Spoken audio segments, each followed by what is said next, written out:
क्योंकि चाहे अंजीर के वृक्षों में फूल ना लगे और ना दाखलताओं में फल लगे, जलपाई के वृक्ष से केवल धोखा पाया जाए और खेतों में अन्न न उपजे, भेड़शालाओं में भेड़ बकरियां न रहे और न थानों में गाय बैल हो, तो भी मैं यहोवा के कारण आनंदित और मगन रहूंगा और अपने उद्धारकर्ता परमेश्वर के द्वारा अति प्रसन्न रहूंगा।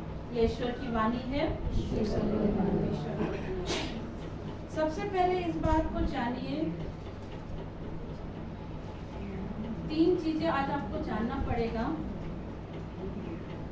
आज का संदेश परमेश्वर, जब मैं इसको कल तैयार कर रही थी, प्रभु ने एक बात कहा, अपने लोगों से पूछो, क्या आप अपने हर संकट में परमेश्वर को अपना बलमूल समझते हैं? परमेश्वर एक सवाल पूछ रहा है कि आपके जीवन में जो विपत्तियां आती है, जो परेशानी आती है, उस संकट में क्या आप अपने ईश्वर को बलमूल समझते हैं? बलमूल समझते हैं? आज आपको कहना होगा, परमेश्वर, बोलिए मेरे पीछे, परमेश्वर हर संकट में आप मेरे बलमूल हैं। आप मेरे बलमूल हैं। हबक्कुक क्या कह रहा है 3:17 में? चाहे अंजीर के वृक्षों में फूल न लगे और न दाखलताओं में फल लगे, जलपाई की वृक्ष से केवल धोखा ही पाया जाए और खेतों में अन्न उपजे, भेड़शालाओं में भेड़ बकरियां ना रहे और न थानों में गाय और बैल हो, तो भी मैं अपने परमेश्वर यहोवा के कारण आनंदित रहूंगा। Hallelujah, hallelujah. मेरे प्रियो, यहाँ पर क्या बोलना चाह रहा है? यहाँ परमेश्वर का संदेश हमें क्या दे रहा है? जीवन में बड़े बड़े चैलेंजेस आएंगे और जब जीवन में बड़ा चैलेंज आता है ना, तो उस बड़े चैलेंज के पीछे एक बड़ा विक्ट्री होता है। प्रभु की स्तुति हो। हाँ, जब एक बड़ा चैलेंज आता है तो उस बड़ा चैलेंज के पीछे एक बड़ा विक्ट्री भी छुपा रहता है। जब आपके जीवन में आप कठिन स्थिति से गुजर रहे हैं, विपत्ति से गुजर रहे, मुसीबत से गुजर रहे, तो भी अपने परमेश्वर के कारण आप आनंदित रहिए। आप उसके कारण आनंदित रहे। एक समय आएगा आपका परिवार आपको छोड़ देगा, एक समय ऐसा आएगा आपके मित्र आपको छोड़ देंगे, एक टाइम ऐसा आएगा जहां आप काम कर रहे हैं वहां पर आपको धोखा मिल जाएगा, एक टाइम ऐसा आएगा घर में बड़ी बीमारी को देख पाएंगे, एक समय ऐसा आएगा कि आपका सिचुएशन बहुत क्रिटिकल है और आपको मदद करने वाला कोई नहीं है। लेकिन उस स्थिति में भी आपको अपने परमेश्वर का ही धन्यवाद करना चाहिए, प्रभु की ओर ही निहारना चाहिए। यहाँ हबक्कुक कहता है, मेरे पास में अगर खेती बाड़ी ना हो, मेरे पास अन्न ना हो, मेरे पास कुछ भी ना हो, चारों तरफ से विपत्ति है, लेकिन उस कंडीशन में भी मैं अपने परमेश्वर पर ही भरोसा रखूंगा। हालेलुया। जब हम संकट के समय अपने ईश्वर को ही भरोसा देते हैं, अपने तकलीफों में अपने परमेश्वर को ही और ध्यान देते हैं, तो परमेश्वर कहता है कि उन सारी चीजों में मैं तुझे विक्ट्री दूंगा। प्रभु की स्तुति हो। मेरे प्रियो, लाइफ में बहुत बड़े बड़े चैलेंजेस आएंगे। ऐसे चैलेंजेस आएंगे तो भी अगर हो सके कि उस चैलेंज में भी हमें खुश रहना है, उस चैलेंज में भी, उस तकलीफ में भी हमें परमेश्वर को धन्यवाद देना है। सब कुछ ठीक हो जाए उसके बाद धन्यवाद देना एक अलग बात है, लेकिन जब मेरी हालात, मेरा सिचुएशन, मेरा वो संकट का समय जो गुजर रहा है, उस स्थिति में भी मैं अगर अपनी नजर परमेश्वर की ओर लगाता हूँ, उसी की ओर ध्यान करता हूँ, तो परमेश्वर कहता है मैं तेरा बलमूल हूँ, मैं तेरी ताकत हूँ। क्योंकि वो 19 में लिखता है, यहोवा परमेश्वर मेरा बलमूल है, वह मेरे पाँव को हिरनियों के समान बना देता है, वह मुझको मेरे ऊंचे स्थान पर चलाता है। Hallelujah, hallelujah, hallelujah. जब भी आपके जीवन में बड़ी ब्लेसिंग आएगी, जब भी आपको परमेश्वर कुछ देने के लिए जाएगा ना, तो आपके जीवन में बड़े बड़े चैलेंजेस आएंगे। कुछ बड़ी आशीषों के लिए बड़े चैलेंज को फेस करना पड़ता है। हालेलुया, प्रभु की स्तुति हो। अगर हम देखें हन्ना के विषय में, हन्ना कई टाइम से दुआ कर रही है, उसके जीवन में बहुत चैलेंजेस आ रहे। एक तो उसकी शादी हो गई, शादी हो गई, कई साल बीत गए, बच्चे नहीं हैं, लेकिन उसका पति जो दूसरा शादी किया था परमेश्वर का हम धन्यवाद करते हैं कि ये ट्रेडिशन इस न्यू टेस्टामेंट में नहीं है। अगर न्यू टेस्टामेंट में रहता तो पता नहीं अभी कितने भाइयों की पत्नियां होंगी, है ना। लेकिन हम लोग प्रभु का धन्यवाद करते हैं कि प्रभु ने इस नियम को तोड़ा। अगर पुराने नियम के अकॉर्डिंग रहते तो अभी कितनी सारी पत्नियां होती, है ना। होती कि नहीं होती। एक पुरुष बहुत सारी स्त्रियों को विवाह सकता है, लेकिन एक स्त्री नहीं कर सकती है। ये नियम सिर्फ पुरुष के लिए ही है, सॉरी, नियम सिर्फ स्त्री के लिए, पुरुषों के लिए नहीं। ऐसा तो नहीं होना चाहिए। परमेश्वर, हम लोग सवाल कर सकते हैं प्रभु से ना कि प्रभु एक पुरुष 1000 शादी कर सकता है लेकिन एक स्त्री क्यों नहीं कर सकती। हाँ, क्वेश्चन उठता है कि नहीं उठता है। लेकिन हम परमेश्वर का धन्यवाद देते हैं कि प्रभु ने इस विधि और इस नियम को तोड़ा। यहाँ देखो हन्ना कितना सारा क्रिटिकल कंडीशन से गुजरी। उसके सौतन पनिन्ना को बच्चे पे बच्चे हो रहे, लेकिन हन्ना को बच्चे नहीं है। ध्यान दीजिएगा। हाँ, और यहाँ पे कितना क्रिटिकल कंडीशन। हन्ना चर्च जा रही है, दुआएं कर रही है, दान दशवान सब कुछ कर रही है, लेकिन फिर भी परमेश्वर उसका कोप को बंद करके रखा। उसके जीवन में इतना बड़ा चैलेंज क्यों आया? क्योंकि उस चैलेंज के द्वारा उसे परमेश्वर एक बड़ी विक्ट्री देने जा रहा था। प्रभु की स्तुति हो। आज दोपहर में मैं एक गवाही सुन रही थी। उस गवाही को सुनी तो मुझे लगा प्रभु सचमुच कितना अच्छा और महान है। वो सिस्टर का नाम है रुत जतिन, जो परमेश्वर की एक वर्शिपर है, जो प्रभु की आराधना करती है, गीतों को गाती है। एक इंसिडेंट होने के चलते वो पैरालिसिस हो गई, और पैरालिसिस होने के चलते वो व्हील चेयर में आ गई। और उसको व्हील चेयर में आके कितने साल हो गए पता है आप लोगों को? 11 साल।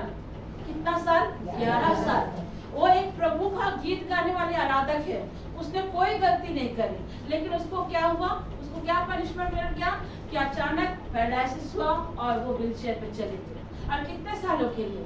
11 साल के लिए। 11 साल का कोई छोटा पीरियड नहीं होता है, बहुत लंबा पीरियड है। मेरा फोन विपिन के पास है, नहीं तो मैं आप लोगों को फोटो भी उसका दिखाती हूँ। आप लोग फेसबुक में भी उसको सर्च कर सकते हैं। रोड जो वहाँ पे थी रितु जतिन, उनकी गवाही कुछ इस तरह है। वो 11 साल उसको व्हील चेयर वाली वर्शिपर के नाम से भी जाना जाता है। वो व्हील चेयर में बैठकर ही आराधना कर रही है। उसके जीवन में चैलेंज आया। वो हर दिन सोचती थी कि प्रभु आज मुझे उठाएगा। वो हर दिन दुआ करती थी, हर दिन आराधना करती थी और कहती थी कि प्रभु मुझे आज उठाएगा। आज वो दिन है जब मैं उठ खड़ी होंगी, आज वो दिन है कि मैं उठ खड़ी होंगी। सोचो, वो हर दिन ये दुआ कर रही है, हर दिन। और लेकिन हर दिन कुछ नहीं हो रहा, कुछ नहीं हो रहा। लेकिन वो मन ही मन सोच सकते हैं ना कि परमेश्वर शायद नहीं है। कई बार आपको और मुझे भी ऐसा ही लगता है जब हम क्रिटिकल कंडीशन से गुजरते हैं और हमारी दुआओं का उत्तर नहीं आता, तो हम सोचते हैं शायद मुझसे कुछ गलती हुई होगी, मेरे परिवार से कुछ गलती हुई होगी, या मेरे बुजुर्ग कुछ गलती किए होंगे, या पूर्वज कुछ गलती किए होंगे। ऐसा लगता है कि नहीं लगता?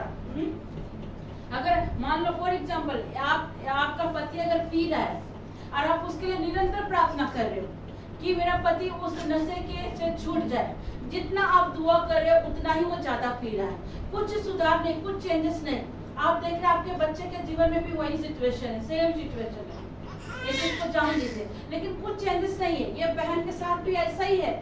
वो हर दिन दुआ कर रही, हर दिन प्रार्थना कर रही कि आज मेरा परमेश्वर मुझे उठ खड़ा करेगा, लेकिन कुछ नहीं हो रहा था, कुछ नहीं हो रहा था। वो हर जगह का मीटिंग को अटेंड करती थी, सब कुछ करती थी, लेकिन उसका कोई बदलाव नहीं था। 11 साल हो गए उसको व्हील चेयर में बैठे हुए, 11 साल। एक दिन उसने सोचा, सुना कि एक जवान प्रचारक आया है प्रचार करने के लिए, तो उसने सोचा कि चलो मैं उस प्रचार को, उस मीटिंग को, उस रिट्रीट को अटेंड करूंगी।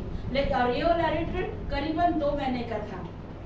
वो गई रिट्रीट में, व्हील चेयर के साथ ही गई और वो दुआ करती। और जवान प्रचार वो ब्रदर जब प्रार्थना करते, कई लोग आके उससे दुआ करवा रहे, लेकिन ये बहन व्हील चेयर में बैठे बैठे प्रार्थना कर रही है, बैठे बैठे दुआ कर रही है, ये नहीं गई सामने। तो उस प्रचारक ने, उस ब्रदर ने कहा कि तुम यहाँ सामने क्यों नहीं आई अपने हीलिंग के लिए प्रार्थना करवाने के लिए? तुम मन ही मन प्रार्थना कर रही हो। उसने कहा ये बात सच है कि मैं मन ही मन दुआ कर रही हूँ, मैं इसलिए सामने नहीं गई कि मैं 10 साल से हर वो जगह गई, हर उस स्थान पर गई जहाँ पे प्रार्थना होता था, जहाँ रिट्रीट होते थे, जहाँ रिवाइवल मीटिंग होते थे। वहाँ के फादर पास्टर हर एक ने मेरे ऊपर माथे पे हाथ रख कर दुआ किया, लेकिन बार बार जब वो दुआ करते हैं, जब मुझे उठाने की कोशिश करते थे, मैं उठ ही नहीं पाती थी, मैं गिर जाती थी। तो मुझे इतना मतलब अपने आप में गिल्ट हो रहा था कि मैं आप फिर प्रार्थना के लिए करवाने जाऊंगी तो मैं फिर गिर जाऊंगी, मैं नहीं उठूंगी, मेरी बेइज्जती हो जाएगी। तो मैंने अपने आप में डिसाइड कर लिया कि मैं प्रार्थना करूंगी और प्रभु की शायद यही मर्जी है कि मैं व्हीलचेयर में बैठकर ही आराधना करूं और ऐसे ही अपने जीवन को सेट कर लूं। वो बहन कुछ ऐसा कहती। देखिए मेंटेलिटी कैसी है, जब दुआओं का उत्तर नहीं आता है तो हम कुछ इस तरह से सोचते हैं। हम लोग अपने आप में क्या करते हैं, सेटलमेंट करते हैं, लेकिन परमेश्वर ऐसा नहीं चाहता है, ईश्वर ऐसा नहीं चाहता है। उस भाई ने, उस ब्रदर ने उस बहन के ऊपर जब उसके पैरों पर हाथ रखकर दुआ करी, जो 11 साल में नहीं हुआ, उस टाइम जब उसके पैरों पर हाथ रख के दुआ हुआ, उसने अनुभव किया उसके पैरों के नसों में कुछ जान आ गया है। लेकिन उस समय भी वो तुरंत खड़ी नहीं हुई, लेकिन उसको एहसास हुआ कि उसके पैरों में नसों में कुछ जान आया। और वो रिट्रीट, वो रिवाइवल मीटिंग 2 महीने चल रही थी और वो हर दिन प्रतिदिन उस रिट्रीट को उसने अटेंड किया। और प्रभु का ऐसा अनुग्रह हुआ कि परमेश्वर 1 महीने के अंदर में उसको व्हीलचेयर से खड़ा कर। प्रभु की स्तुति। 1 महीना में, 2 महीना का रिट्रीट उसने अटेंड किया, लेकिन 2 महीना में परमेश्वर ने क्या किया, खड़ा कर दिया। 11 साल से उस चीज का तपस्या इंतजार कर रही थी कि आज मुझे प्रभु खड़ा करेगा। हर पास्टर से, हर पादरी से, हर फादर, हर ब्रदर से उसने दुआ करवा लिया, कहीं कुछ नहीं मिला। मैं क्या कह रही हूँ, परमेश्वर हम सब का एक समय रखता है, उस समय पर ही वो रिजल्ट आता है। प्रभु की स्तुति हो। और आपको पता है, और उस बहन की शादी एक परमेश्वर के दास के साथ हुई। कितना महान, सोचो हमारा परमेश्वर कितना महान है। परमेश्वर आपको इतना नीचे लेकर चला जाएगा जहाँ आपको मदद करने वाला कोई नहीं होगा, जहाँ आपके दुख को समझने वाला कोई नहीं होगा। मैं सच कह रही हूँ, परमेश्वर आपको नीचे तक लेके जाएगा। परमेश्वर से जब यूनानी लोग मिलने आए थे ना, प्रभु यीशु मसीह के चेलों ने कहा, हे गुरु, हे रब्बी, कुछ यूनानी तुझसे मिलने आए हैं। तब प्रभु यीशु मसीह गेहूं का दाना लेके नीचे गिराने लगे और प्रभु ने कहा, जब तक ये दाना नीचे जाके फटेगा नहीं, मरेगा नहीं, वो अंकुरों तक ऊपर नहीं उठेगा। प्रभु बोल सकते थे ना, हाँ मैं आता हूँ, उनसे मिलूंगा, लेकिन प्रभु ने ये बात क्यों कही कि ये गेहूं के विषय में कितना अंतर है। परमेश्वर की बातों को हम और आप ऐसे नहीं समझ सकते, इसलिए प्रभु बिना दृष्टांत में बात करते, ऐसे नहीं बात करते। परमेश्वर क्या समझाना चाह रहा है, जीवन में अगर चैलेंज है तो उस चैलेंज को विक्ट्री भी परमेश्वर ही देगा। प्रभु की स्तुति हो, प्रभु की महिमा। अगर आपके जीवन में चैलेंजेस नहीं है तो कुछ तो गड़बड़ है भैया, कुछ तो गड़बड़ है। अगर आपके जीवन में चैलेंजेस है तो समझ जाना प्रभु आपके साथ कदम कदम पर खड़ा है। चैलेंज इसलिए प्रभु देता है ताकि तुम उसके द्वारा और करीब आओ और उसे जानो कि तुम्हारा परमेश्वर कितना अच्छा है। एक वक्त के लिए आपके माँ बाप भी आपको छोड़ देंगे, एक वक्त के लिए आपके अपने जन्माए हुए बच्चे भी आपको छोड़ देंगे, एक वक्त के लिए आपका मित्र भी आपको छोड़ देगा। आप जिसको इतना सहायता कर रहे हैं, आप जिसको इतना मदद कर रहे हैं, अपने दिल की बात सब कुछ शेयर कर रहे हो, 1 मिनट आपसे कुछ गलती हो जाए ना, वो अच्छाइयों को ना देकर आपकी बुराइयां करना प्रारंभ करता है। इसीलिए प्रभु कहता है कि इन चीजों को परे, इन चीजों को साइड हटाकर अपने जीवन में पहला स्थान परमेश्वर को देना और हबक्कुक की तरह कहना, अगर वृक्ष में, अंजीर के वृक्ष में फूल या फल ना लगे तो भी मैं प्रभु तेरा धन्यवाद करूंगा, तो भी मैं तेरी स्तुति करूंगा। आप अय्यूब से सीखिए। अय्यूब क्या था, एक धर्मी पुरुष था, वो कभी पाप नहीं करता था। वो अपने बेटे बेटी, यहाँ तक कि अय्यूब के पास कोई परदेशी भी आता था ना, उस परदेशी के लिए भी वो बलिदान चढ़ाता था, पाप क्षमा का बलिदान, होम बलि, क्या क्या नहीं वो करता था। अय्यूब बहुत चीजों को करता था। अय्यूब से कुछ ऐसी गलती नहीं हुई थी, वो परमेश्वर के भय पर चलता था। लेकिन परमेश्वर के साथ शैतान का जब सामना हुआ, शैतान ने क्या कहा कि प्रभु तू तो अय्यूब के चारों ओर घेरा करके रखा, तो उसकी हानि कैसे होगी? जब तक परमेश्वर न चाहे वो आपको छू नहीं सकता। जब तक परमेश्वर न चाहे वो आपको छू नहीं सकता। परमेश्वर ने क्या कहा, जा तू सब कुछ ले ले उससे, लेकिन उसके प्राण लेने का अधिकार तुझे नहीं है। प्राण लेने का अधिकार नहीं है। लॉन्ग स्टोरी को शॉर्ट करती हूँ। अय्यूब ने क्या कहा, अय्यूब का सब कुछ चला गया। 1 मिनट में उसका घर, उसका जमीन, उसका जितना भी बिजनेस था, सब कुछ 1-1 मिनट में, 1-1 सेकंड में, 15-15 मिनट में, एक ही दिन में अगर एक व्यक्ति के पास इतनी सारी विपत्ति आ जाए तो वो इंसान जिएगा कैसे? मान लीजिए आप ही के घर में अगर कोई बोल दे कि कोई बीमार है, कोई सीरियस है, तो हम दिल धक जाता है, बैठ जाते हैं, डर जाते हैं। मान लो डॉक्टर ने कुछ गलत रिपोर्ट ऐसा कह दिया तो दिल धक से करता है, लगता है कि अब क्या होगा। और सोचो उस अय्यूब के साथ क्या हो रहा होगा, जिसका तुरंत में बिजनेस चला गया, तुरंत में उसके दास दासी को मार दिया, उसके भेड़ बकरे सब कुछ ले गया। वो तो चलो घर पूरी तरह से समाप्त हो गया। अय्यूब का सबसे बड़ा जो दिल को चोट पहुंचाने का जो सबसे बड़ा तकलीफ था ना, उसके आंखों के सामने उसके 10 बेटों की मृत्यु हो गई। ये सबसे बड़ा दुख है उसके जीवन में। अगर आप ध्यान देना, एक परिवार का घर चला जाए, संपत्ति चला जाए, बिजनेस चला जाए, कोई बात नहीं, लेकिन एक दंपति का अगर बच्चा चला जाए ना, तो उससे बड़ा दुख कुछ नहीं होता है। क्योंकि एक दंपति नमक रूखा सूखा रोटी खा लेगा, लेकिन बच्चे के बिना जीवन कैसे हो सकता है? मुझे ये बता दो। अय्यूब के आंखों के सामने उसके 10 बेटों की मृत्यु हो गई। एक बेटा नहीं, 10 बेटा। कितना बेटा? 10 बेटा। 10 बेटों की उसने मिट्टी दी थी, उसकी मृत्यु हो गई। आप सोचो क्या बीता होगा उसके ऊपर। मैं कल्पना करती हूँ उन चीजों को।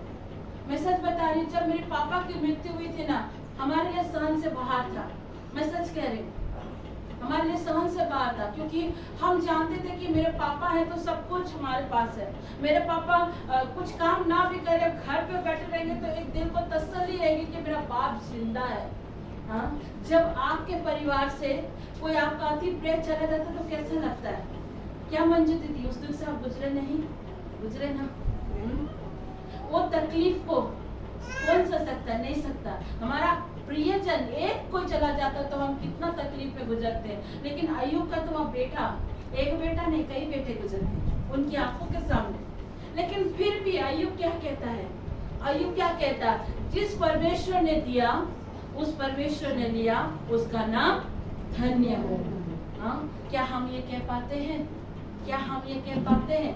जब हमारे जीवन में संकट आता है, विपत्ति आती है, तो सबसे पहले हम अपने जुबान से ही गलत बातों का अंगीकार कर देते हैं। अगर डॉक्टर ने बोल दिया कि ऐसा कुछ बीमारी है, तो हमने सुना, लेकिन उसको सुन के उसको अंगीकार नहीं करना है। इट्स ओके ना, डॉक्टर ने बोला तो क्या हुआ? मेरा परमेश्वर मेरा क्या है? यहोवा रफ़ा, चंगा करने वाला परमेश्वर है, वो मेरे को चंगा करेगा। मैं किसी ने कुछ भी बोल दिया, उसको सोच के हम लोग पता है टेंशन में चले जाते हैं। हमारी प्रॉब्लम क्या है ना, कि कोई कुछ बोल देता है तो उसको सोच के डिप्रेशन में चले जाते हैं। और डिप्रेशन भी एक प्रकार का दुष्ट आत्मा है, वो कोई बीमारी नहीं है, वो दुष्ट आत्मा है। लेकिन जब आपको कोई नेगेटिव बातें बोल रहा, उस टाइम भी आप कहते हैं नहीं, मेरा परमेश्वर है जो सब कुछ ठीक करेगा। मैं एक आपको छोटा सा टेस्ट मनी दे रही हूँ। भाई प्रभात, उनकी मिसेस का जब डिलीवरी हो रहा था, कितना कुछ डॉक्टर बोल रहा था, उस जगह खाली मैं और भाई प्रभात ही थे, सब कुछ बोल रहे थे, डॉक्टर ने बहुत सारा की बातें बोले, लेकिन हम दोनों भाई बहन एक ही बात में निर्णय लिया, कुछ भी होगा हम उसको एक्सेप्ट करेंगे, क्योंकि मेरा परमेश्वर हमारे साथ चलता है। और बच्चे को भी कुछ नहीं होगा, उसकी माँ को भी कुछ नहीं होगा।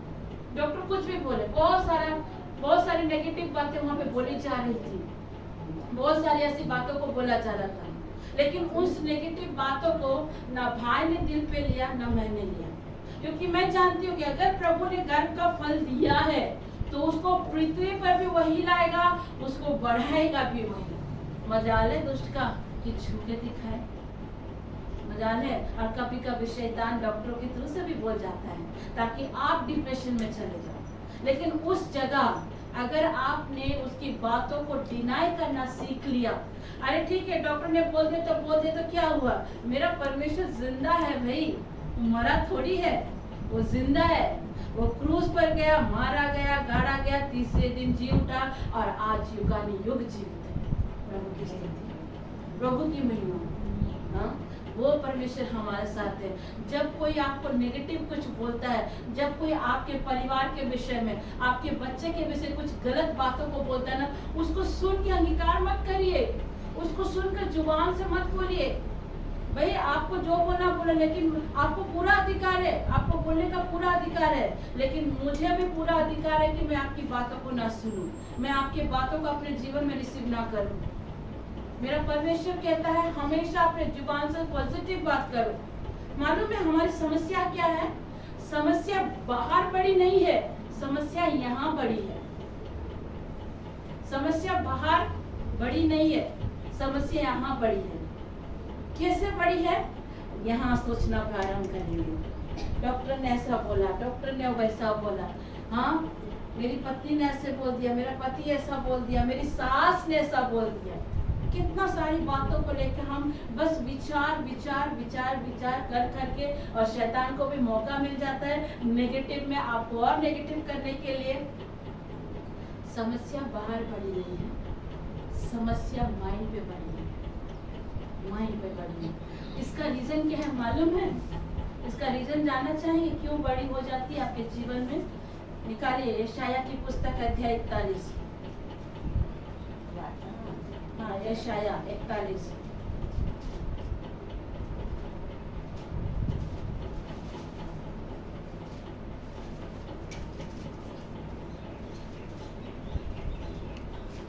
यशाया 41 का 10 को पढ़िए तो मामी, किसी को भी मिला तो पढ़ दीजिए।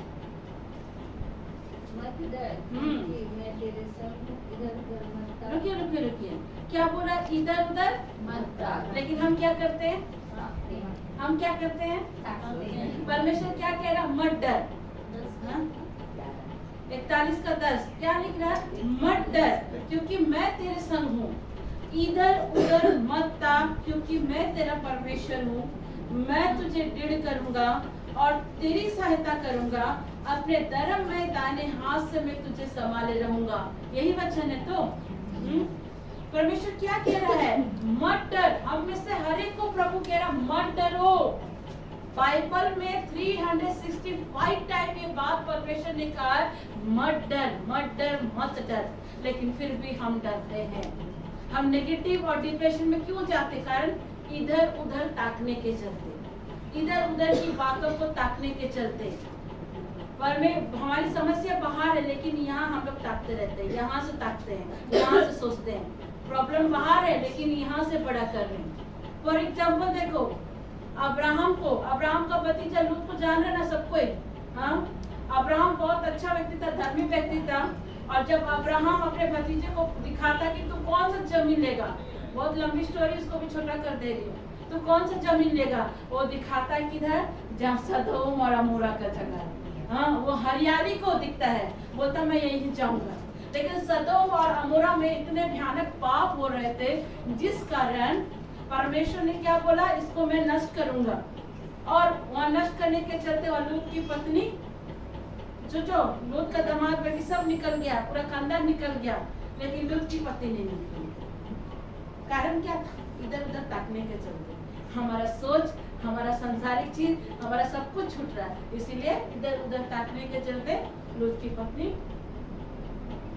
चली गई। जब परमेश्वर आपको कहता है मत डर, मत डर, मत डरो, क्योंकि वो क्या कह रहा है? मैं तेरे संग। ये तो नहीं कह रहा ना कि कल मैं तेरे संग रहूंगा, परसों में तेरे संग रहूंगा, या नरसों में तेरे संग रहूंगा। ये तो नहीं कह रहा है। वो क्या कह रहा? मैं तेरे संग हूँ। अय्यूब के साथ भी परमेश्वर खड़ा था। उसके जीवन में इतनी विपत्ति आई, लेकिन फिर भी अय्यूब ने कभी भी अपने जुबान से ईश्वर को नहीं कोसा। उसके बेटों की मृत्यु हो गई, उसका घर द्वार संपत्ति सब कुछ चला गया।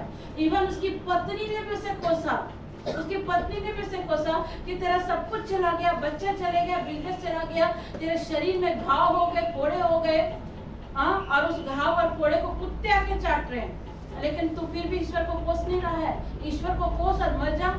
उसकी पत्नी उसके प्रति नेगेटिव हो गई, उसके दोस्त उसके प्रति नेगेटिव हो गए, सोई बिल्दाद गिलाद ये लोग उसके नेगेटिव हो गए। लेकिन फिर भी अय्यूब ने इस संकट की घड़ी में कभी भी परमेश्वर की निंदा नहीं करी, कभी भी नहीं करी। उसने अपनी पत्नी से क्या कहा, जिस परमेश्वर ने दिया उस परमेश्वर को लेने का भी अधिकार है और उसका नाम धन्य हो। प्रभु की स्तुति हो, प्रभु की स्तुति हो। वो परमेश्वर कह रहा है कि तुम्हारे जीवन में कठिन से कठिन परिस्थिति आएगा और आप मनुष्य जीवन में हैं तो इन चैलेंज को आपको फेस करना पड़ेगा, क्योंकि हर चैलेंज के बाद एक बड़ी विक्ट्री आती है, हर चैलेंज के बाद एक बड़ी महिमा, एक बड़ा टेस्टिमनी आता है। अगर आपके जीवन में सब कुछ होके चलते रहेगा ना, आप परमेश्वर के करीब कभी नहीं जा सकते, नहीं जा सकते। आज देखो बहुत सारे ऐसे दंपति है जिनके घर में सब कुछ है, धन से लेके घर की ब्लेसिंग सब कुछ है, लेकिन बच्चे की आशीष नहीं। और कहीं देखो बच्चे की आशीष है तो ये सब की ब्लेसिंग नहीं। बहुत सारी चीजें देखो, सब कुछ है, अच्छा एजुकेटेड है, पढ़ा लिखा है, सब कुछ है, लेकिन शादी की ब्लेसिंग नहीं। क्यों ये सब चीजें हैं? क्योंकि परमेश्वर इसलिए करता कि तुम इन चीजों के द्वारा प्रभु के करीब आओ, और जब तुम प्रभु के करीब आओगे तो तुम उसकी आशीष को देख पाओगे। सबसे बड़ा ब्लेसिंग, अगर मुझसे कोई बोले ना ज्योति मैं तेरा घर, तेरा हर चीज ले लूंगा, मैं बोलूंगी मैं तू खुशी से ले ले, तो उस खुशी से ले ले, तो उसको जो लेना सब कुछ ले ले, लेकिन परमेश्वर मेरे हिस्से में आया, लेकिन मेरा परमेश्वर मेरे हिस्से में आया, और मेरा परमेश्वर से बड़ा ब्लेसिंग कुछ भी नहीं, कुछ भी नहीं। याकूब ने इस बात को साबित किया। याकूब जो था ना अच्छा नहीं था, आपको बता रही। याकूब जो था, ये इसहाक का बेटा याकूब और ईसाव, वो जब पैदा हुआ अपना भाई का पैर को अड़ंगा मार के पैदा हुआ, अपने बड़े भाई का ब्लेसिंग चुरा लिया। उसके बाद उसने क्या किया, हरान में आकर लिया, राहेल को पाने के चलते में लड़की के लोभ में 7 साल खट गया, लेकिन राहेल बाद में मिली, लिया पहले मिली। हाँ? याकूब शुरू में अच्छा नहीं चलता था, याकूब धोखेबाज था, हर चीज में उसने चीटिंग करी थी, लेकिन एक टाइम आया जब उसने परमेश्वर को जाना, और जब वो परमेश्वर को जाना तब उत्पत्ति ग्रंथ बताता है याकूब जब प्रभु को जाना तो याकूब के हाथ में परमेश्वर ने बहुत ब्लेसिंग दी थी। और जिस भी चीज को छूता था वो डबल डबल हो जाता था, डबल ब्लेसिंग आ जाती थी। लेकिन याकूब जान चुका था कि ये डबल ब्लेसिंग, बच्चे, बिजनेस, ये मेरी आशीष नहीं है, ये तो परमेश्वर ऑलरेडी मुझे दे दिया। लेकिन उसकी सच्ची आशीष क्या थी मालूम है? जब प्रभु से उसकी मुलाकात हुई, और प्रभु से जब वो मुलाकात हुआ, बोलते हैं बोर हो गया था प्रभु से लड़ते लड़ते। वो बोले जब तक तो मुझे आशीर्वाद नहीं देगा मैं तेरे पैरों को नहीं छोड़ूंगा। आप में से ऐसे कितने हैं कि आप ये कहते हैं कि प्रभु जब तक मेरी प्रार्थना का उत्तर नहीं आएगा मैं तेरे पास आना बंद नहीं करूंगा, मैं तेरे पास आना बंद नहीं करूंगी। आप में से ऐसे कितने हैं जो कहते हैं प्रभु जब तक मेरा पति नहीं बदले, जब तक मेरा बच्चा नहीं बदले, मैं दुआ करना बंद नहीं करूंगी, दुआ करना बंद नहीं करूंगी। उसी तरह याकूब जान चुका था, लिया को, राहेल को जो उसने पत्नी बनाने का चक्कर है वो इमोशनल में आई थी, लव, फीलिंग लव से उसने राहेल के चलते इतना खटा, लेकिन एक्चुअली में उसकी रियल पत्नी कौन हुई? लिया है, जो परमेश्वर के थ्रू से उसे मिली थी। जो पत्नी परमेश्वर की ओर से आपको मिलेगी ना, वो आपके जीवन में आशीष का कारण होगा। और जब याकूब प्रभु में सोने जाता, जब उसकी मृत्यु हुई थी ना, याकूब ने ये नहीं कहा कि मुझे राहेल के बगल में देना, राहेल के बगल कब्र में देना, नो, उसने जान लिया कि परमेश्वर लिया उसको पत्नी के रूप में दिया था, और उसने कहा मेरी जब मृत्यु होगी तो मुझे किसके बगल देना? लिया के बगल में देना। राहेल इमोशनल के थ्रू से मिली, लव के थ्रू, प्यार, फीलिंग के थ्रू उसको मिला। उस राहेल को पाने के लिए उसने 7 साल अपने मामा की ओर खटा, लेकिन परमेश्वर ने इसका विवाह किससे करवा दिया? लिया से करवाया। और लिया परमेश्वर की ओर से उसको पत्नी मिली थी, और जो पत्नी परमेश्वर की ओर से मिलती है वो आपके जीवन में ब्लेसिंग का कारण होता है। प्रभु की स्तुति हो। यहाँ देखो मैं क्या समझाने की कोशिश कर रही हूँ। और याकूब को पता चल गया सारी ब्लेसिंग तो प्रभु देता है, लेकिन एक्चुअली वो जान गया कि परमेश्वर अगर उसके साथ है तो वही उसकी सबसे बड़ी ब्लेसिंग है। इसलिए वो कहता है कि जब तक तू मुझे आशीर्वाद नहीं देगा मैं तेरे पैरों को नहीं छोड़ूंगा। तब परमेश्वर क्या कहता है? तू बोल तू कौन है? तब वो सच्चाई से ईमानदारी से कहता मैं याकूब हूँ। तब उसे परमेश्वर कहता आज से तू याकूब नहीं इज़राइल कहलाएगा। और हम लोग क्या कहलाते हैं? इज़राइल। हालेलुया। प्रभु की स्तुति, प्रभु की महिमा। जीवन में तकलीफें आएंगी मेरे प्रियो। अय्यूब के जीवन में आया बहुत सारी परेशानियां, लेकिन अय्यूब धीरज से परमेश्वर को पकड़े रहा, ढाढ़े से उसको थामे रहा। कितना विपत्ति आया, लेकिन एक टाइम ऐसा आया जब परमेश्वर ने उस पर दया करी। परमेश्वर ने क्या किया? जितना अय्यूब का गया था दुगुना तो प्रभु ने उसे लौटाया, और साथ ही साथ 4 गुना उसे ब्लेसिंग भी दी। और प्रभु उसे ऐसे ऐसे बच्चे दिए कि उस समय के जमाने में अय्यूब की बेटियों की तरह कोई सुंदर नहीं था, कोई सुंदर नहीं था। ये हमारा परमेश्वर का काम है। अगर जीवन में चैलेंजेस हैं तो उस चैलेंज के पीछे एक बड़ी विक्ट्री होती है। ये सारी चीजें आएंगी, जितना बड़ा चैलेंज आएगा उतना ही बड़ा आपके जीवन में विक्ट्री होगी। इसीलिए परमेश्वर क्या कहता है? तो भी क्या यहाँ लिखता है हबक्कुक में? अगर अंजीर के पेड़ में फल ना लगे, वृक्ष में अन्न ना आए, भेड़शाला में गाय बकरी ना रहे, तो भी, ये इट मींस येट, ठीक है, येट, तो भी का इंग्लिश में बोलते हैं येट, तो भी मैं अपने परमेश्वर के कारण खुश रहूंगा। Yet I will rejoice। चाहे कुछ भी हो जाए मैं आनंदित ही रहूंगा। और आप जब ऐसा कहते हैं, जब आप ये अंगीकार करते हैं, ठीक है मेरा पति अभी नहीं बदला है, फिर भी मैं विश्वास करती हूँ कि मेरा पति बदलेगा। ठीक है मेरा बच्चा अभी तक नहीं सुधरा है, मैं फिर भी कहती हूँ कि मेरा बच्चा सुधरेगा, क्योंकि मेरा भरोसा, मेरा विश्वास मेरा परमेश्वर है, जो कहता है वो मेरा बल मूल है, जो मेरे पैरों को हिरणियों के समान ऊंचा उठाता है। प्रभु की स्तुति हो, प्रभु की महिमा हो। वो परमेश्वर कहता है वो समय आपके लिए रखा है, वो टाइम पीरियड आपके लिए रखा है, लेकिन आपको एक ही काम करना, दुआएं करना, आपको विश्वास करना। जैसे उस वर्शिपर बहन ने दुआएं करी, एक समय वो भी टूट गई थी क्योंकि 11 साल तक उसका हीलिंग नहीं था, लेकिन खुदावन ने उसकी प्रार्थना, उसकी दुआओं को सुना था। जब आप प्रार्थना करते हैं अपने बच्चे के लिए, अपने पति के लिए, अपने घर के लिए, आपको क्या लगता है कि प्रभु आपकी दुआ नहीं सुनता? प्रभु हर दिन आपकी दुआ सुनता है। अगर उस समय आपको ऑन द स्पॉट अगर प्रभु का उत्तर नहीं मिल रहा तो समझ जाना प्रभु कुछ तो आपके जीवन में बड़ा करने जा रहा है, कुछ तो आपके जीवन में बड़ी आशीष को लाने जा रहा है। अगर उस समय प्रभु आपको उत्तर नहीं दे रहा तो परमेश्वर आपके पीछे जितने दुष्ट पड़े हुए हैं, परमेश्वर आपके पीछे जितने शैतानी शक्तियां पड़ी है, उससे फाइटिंग कर रहा है, उससे लड़ रहा है। जो आपके परिवार को नुकसान करने के लिए खड़ा है, जो आपके बच्चों को नुकसान करने के लिए खड़ा है, उससे प्रभु लड़ रहा है। अगर आपको उत्तर नहीं आ रहा है तो आपको समझना है कि परमेश्वर कुछ तो कर रहा है, कुछ तो कर रहा है परमेश्वर। प्रभु की स्तुति हो। जो संकटों में भी रिजॉइस में रहते हैं, आनंद में रहते हैं, परमेश्वर उसको हिरणियों के समान ऊंचाई पर ले जाता है। हालेलुया, प्रभु की स्तुति हो। मैं जब रांची गई थी, यही अनिता दीदी के थ्रू से वो मुझे जानी, मैं उस बहन से जब मिली, उस बहन का जो रिजॉइस था हमारे जाने से, उस रिजॉइस में उतना आनंद विभोर हो रही थी कि वो बोल नहीं पा रहे थे। उसके आंसुओं ने बता दिया था कि वो कितना आनंद है। उसने हमें अपने जीवन में परेशानी देखा, उसने कहा सिस्टर यूट्रस ना के बराबर, लेकिन कैसे प्रभु ने मुझे दिया वो आनंद मैं बता नहीं सकती। उसने सिर्फ विश्वास अपने परमेश्वर पर रखा।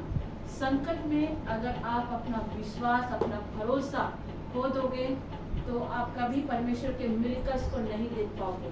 लेकिन संकट के दिन में जब अपने परमेश्वर को पुकारोगे तो शोधखंड 91 में लिखा है कि संकट के दिन तू मुझे पुकार, मैं तेरी सुनूंगा और मैं तुझे छुड़ाऊंगा। Hallelujah, hallelujah. अगर आज परमेश्वर को आप अपने आनंद का ताकत समझते हैं तो मैं सच कहती हूँ, वो ब्लेसिंग, वो चमत्कार और बड़ा बरकत का दरवाजा खटखटा रहा है आपके जीवन में। अगर आप ये फेथ रखते हैं, कुछ भी हो जाए, कैसे भी हालात क्यों ना हो, मेरा परमेश्वर मेरा बलमूल है, मेरी हर जरूरतों को पूरा करेगा, हर संकट में वो मेरे साथ खड़ा रहेगा। तो मैं सच कहती हूँ कि परमेश्वर का आनंद आपका ताकत है और परमेश्वर कहता है कि बड़ी ब्लेसिंग, बड़ा मिलकर आपका दरवाजा खटखटा रहा है। वो कभी भी आपके जीवन में एंट्री हो जाएगा, किसी भी वक्त मिलेगा, लेकिन बशर्ते अगर आप संकटों में आनंद करना सीख गए तो सब कुछ आपको प्राप्त होगा। संकट में नेगेटिव मत होइए, दुख तकलीफ में नेगेटिव मत होइए। आपसे आप मनुष्य है, मैं भी बोलती, मैं खुद भी एक मनुष्य हूँ, मैं कोई अलग से कोई सरदूत नहीं हूँ, मुझसे भी गलती हो सकती है, मुझसे भी पाप हो सकते हैं, क्योंकि हम मनुष्य हैं। लेकिन हमारा जो परमेश्वर है वो सब कुछ कर सकता है। वो कहता है तुम मनुष्य के लिए ये सारी चीजें असंभव है, लेकिन मेरे परमेश्वर के लिए, हमारे परमेश्वर के लिए ये सारी चीजें असंभव नहीं है। एक बड़ी विक्ट्री को पाने के लिए, एक बड़ी आशीष को देने के लिए प्रभु एक बड़ा चैलेंज से आपको गुजारता है, बड़े चैलेंज से गुजारता है। दानियल को देखो, गुलामी की देश से आया, आकर के कहाँ चला, गुलामी देश में उसे क्या किया गया, प्रभु को मानने के चलते में सिंहों के मान में डाल दिया। तो एक शेर की बात नहीं, वह सिंहों के मान में, सिंहों के मान में डाला गया, लेकिन उसने उस सिंहों के मान में भी आनंद मनाया, क्योंकि वो जानता था कि जिस परमेश्वर ने मुझे यहाँ लाया है तो वो मुझे कभी नहीं छोड़ेगा। और उसके विश्वास के चलते सिंह जो होता है वो क्या है, मांसाहारी जंतु है, वो कभी भी ऐसा नहीं है कि वो घास फूस का, वो हमेशा जीव जंतु खाने वाला मांसाहारी जंतु है।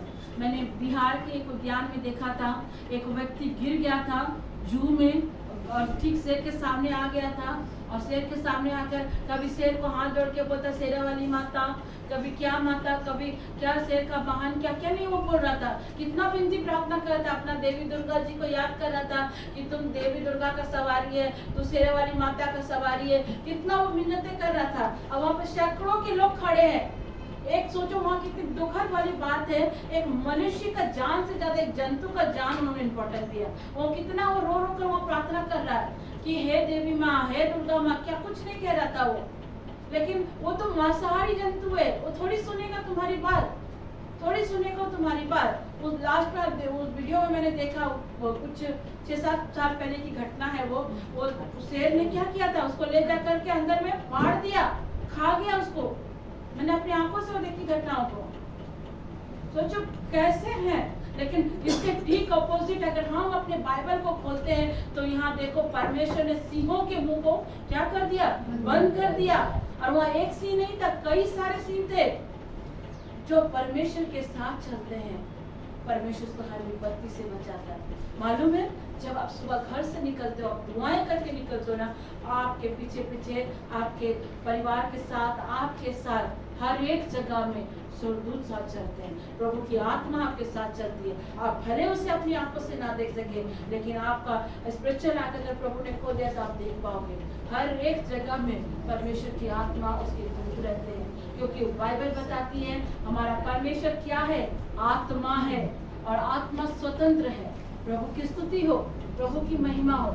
वो परमेश्वर कहता है कि चाहे कुछ भी हो जाए, हबक्कुक क्या कहता है, चाहे कुछ भी हो जाए, कि अंजीरों के वृक्ष में फूल ना लगे, ना दाखलताओं में फल लगे, ना जलपाई की वृक्ष से केवल धोखा ही पाया जाए, खेतों में अन्न ना उपजे, भेड़शालाओं भेड़ बकरियां ना रहे, थानों में गाय बैल ना हो, तो भी मैं अपने परमेश्वर के कारण आनंदित और मगन रहूंगा, क्योंकि परमेश्वर मेरा उद्धार करता है और मैं उसी के कारण खुश रहूंगा। 19 में लिखता है कि परमेश्वर मेरा बलमूल है, वो मेरे पाँव को हिरणियों के समान बनाता है और वो मुझे ऊंचे स्थान में ले चलता है, क्योंकि हर विक्ट्री से पहले एक बड़ा चैलेंज आता है। हर विक्ट्री से पहले एक बड़ी समस्या से गुजरना पड़ता है। Hallelujah, hallelujah. परमेश्वर अगर जीवन में चैलेंज दिया है तो उसे विक्ट्री भी परमेश्वर ही देगा, लेकिन मुझे और आपको निरंतर प्रार्थना करना, निरंतर दुआ करना है। और आपके प्रार्थना के चलते ना केवल आपका परिवार आशीषित होता है, ना केवल आपके बच्चे आशीषित होते हैं, आप स्वयं भी आशीषित होते हैं। Hallelujah, hallelujah. मैं एक छोटी सी बात बोलकर संदेश को समाप्त कर रही हूँ। मैं भाई सूरज प्रमाणी का एक जूम मीटिंग अटेंड कर रही थी। वहाँ भाई ने बताया, जैसे हमने शुरुआती दुआ करी कि प्रभु आज के दिन मुझे आशीष दे, मेरे घर को आशीष दे, मेरे बच्चे को आशीष दे और मुझे दूसरे के लिए भी आशीष का कारण बना। सूरज भाई के पास एक बहन गई थी, काफी साल से उसे बच्चे नहीं थे, करीबन 17-18 साल से। और जब वो दुआ कराने गई तो भाई बताते हैं, जब वो दुआ कर रहे थे उस बहन के लिए, तो परमेश्वर भाई को बोला, उससे कह दे मैं उसे बच्चा नहीं देने वाला। एक बहन के लिए कितनी दुख की बात होगी ना, कि मैं दुआ कराने गई और परमेश्वर ऐसा बोला कि उसको बच्चा नहीं होगा। कितना कश्मकश वाला बात है। तब भाई ने कहा कि बहन, परमेश्वर आपके लिए कह रहा है कि वो आपको बच्चा नहीं देगा, लेकिन परमेश्वर ये कह रहा है कि आप अनाथ आश्रम से एक बच्चा को अडॉप्ट करें। और वो बहन खुशी से गई, रोई नहीं। शादी को 18 साल बीत गए, बच्चे नहीं है। वो एक प्रभु का दास अगर ऐसा बोलेगा, उसका दिल तो टूट सकता था ना। वो बोल सकती थी ना कि कैसा पास्टर है, कैसा पादरी है, जैसा बोला इतना बड़ा फेमस होकर भी। लेकिन उसने उस जगह में रिजॉइस किया, आनंदित हुई। और बताते हैं कि वो उन्होंने एक अनाथ आश्रम से एक बेटे को अडॉप्ट किया। इतना प्यारा बच्चा, जैसा दीदी के बच्चे को देख रहे थे। सोनी बोल रही थी, इतना तुम गोरा है कि हम लोग को देख आने नहीं खोज रहा, लोग काले हैं क्या। उस तरह का वो बच्चा इतना गोरा है, इतना प्यारा बच्चा है, उसको देख के आप हैरान हो जाओगे। लेकिन उस बच्चे का नाम उसने क्या रखा पता है? याबेस। मेरे दुखों में परमेश्वर ने मुझे संतान दिया। कई बार परमेश्वर, आप आशीष हैं, आपके पास आशीष है, लेकिन कई बार परमेश्वर आपको किसी और के लिए आशीष बनाता है। उस बच्चे के लिए वो बहन आशीष का कारण ठहरी। उस नन्हे से बच्चे को उसने अडॉप्ट किया, उसे एक माँ मिला और उसे एक बेटा मिला। वो बहन उस बच्चे के लिए आशीष का कारण बनी। हालेलुया। इसीलिए अपने जीवन में ये भी दुआ करें, प्रभु मुझे आशीष दे और दूसरों के लिए भी आशीष का कारण बनाए। Hallelujah, hallelujah. हम प्रभु की स्तुति करते हैं, प्रभु की महिमा करते हैं। तो अपना लास्ट दाहिना हाथ उठाकर कहें, हे परमेश्वर, हे परमेश्वर, चाहे अंजीर के वृक्ष में, चाहे अंजीर के वृक्ष में फल ना लगे, फल ना लगे, सॉरी फूल ना लगे, फूल ना लगे, और ना दाखलताओं में फल लगे, और ना दाखलताओं में फल लगे, जलपाई के वृक्ष से केवल, जलपाई के वृक्ष से केवल धोखा पाया जाए, धोखा पाया जाए, खेतों में अन्न न उपजे, खेतों में अन्न न उपजे, भेड़शालाओं में भेड़ बकरियां ना रहे, भेड़ बकरियां ना रहे, थानों में गाय बैल ना हो, थानों में गाय बैल ना तो हो, भी तो भी मैं परमेश्वर के कारण, मैं परमेश्वर के कारण आनंदित और मगन रहूंगा, और मगन रहूंगा, और अपने उद्धारकर्ता परमेश्वर के कारण अति खुश रहूंगा, अति खुश रहूंगा। आमीन, आमीन, आमीन, आमीन। आइए हम इस समय दान में जाएंगे और अंत में